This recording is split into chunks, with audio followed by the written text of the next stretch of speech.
আসসালামু আলাইকুম ওয়া রাহমাতুল্লাহি ওয়া বারাকাত। নামের সঙ্গে মুহতামিম, নাজেমে তালিমাত, পদবি ব্যবহার করার বিধান কি? আমরা অনেকেই দেখতে পাই তার নামের আগে মুফতি বা মুহতামিম, নায়েবে মুহতামিম, শিক্ষা সচিব ইত্যাদি লিখে থাকেন বা বলার সময়ও বলে থাকেন।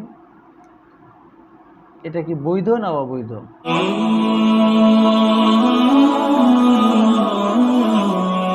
এর উত্তর হলো, যদি পরিচয় দেওয়ার জন্য, সহজে চেনার জন্য এবং এই প্রতিষ্ঠানের তার উপরে যে দায়িত্ব আছে এবং তার থেকে এই প্রতিষ্ঠানের সেবা গ্রহণকারীরা যে সেবাগুলো নিতে চাচ্ছেন বা নিতে হবে সেগুলোকে জানানোর জন্য যদি সে নিজের নামের আগে মুহতামিম, নায়েবে মুহতামিম, শিক্ষা সচিব লাগান, এতে সমস্যা নেই।